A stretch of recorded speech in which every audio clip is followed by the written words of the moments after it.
Hey, what's going on, everybody? Welcome back to Project Integra. In today's episode, I figured I'd tell you guys how to get oil out of your spark plug well. Now, as you can see, my paper towel is covered, actually not a paper towel, a microfiber towel. It's covered in oil right now, and that's because the oil, I guess, leaked into the well itself, which caused my engine to not start. So the spark plug wells were covered in oil. That's extremely bad because, well, I couldn't do deliveries last night and I had to leave work early, which means, no money, of course.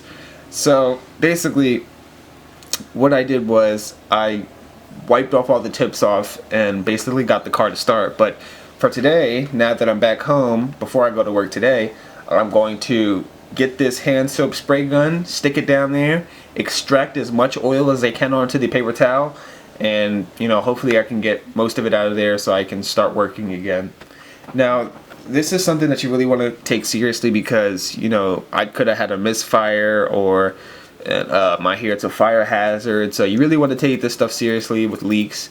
Hondas are prone to leaking oil over time, and this is not like an oil leak that is as major as it would be if it was leaking somewhere else. This is something minor. Hopefully it's something minor. I'm guessing it's just a tube seal or a valve cover gasket fix. It shouldn't be too hard, even though I replaced the valve cover gaskets back in August, September, so this is kind of weird right now.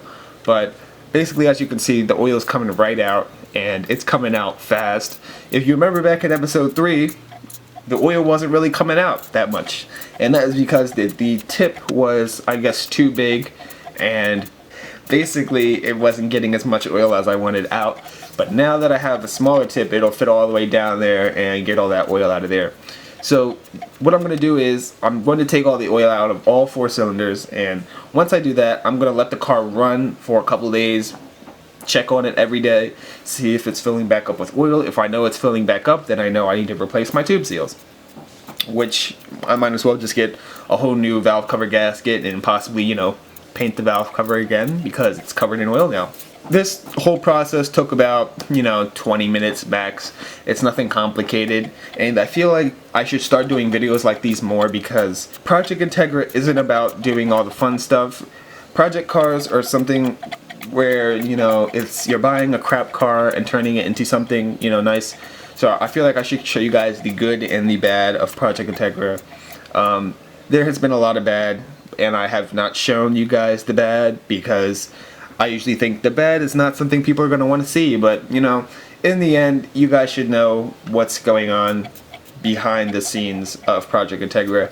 I can tell you guys right now, I've replaced the rear trailing arms, the rack and pinion, the rotors, the brakes, so many things, and I feel like I'm not doing you guys a good thing by showing you just the fun stuff. Hey, there's nothing wrong with my car, it's all fine. Well, no, it's not. There's stuff that goes wrong, as you can see right here. So I finally got the engine to start. As you can see right now, it's starting up. At first it didn't start up, and I was a little nervous about that, but eventually it started up. I guess it dried, everything dried after I wiped it down, and basically it started, and I tried it again about 4 or 5 times, and we were good to go. So I was pretty happy about that. I fixed the problem temporarily for now. Hopefully there's no more oil that gets in there. Maybe there isn't a leak, and maybe that was just the residual stuff that it never got out.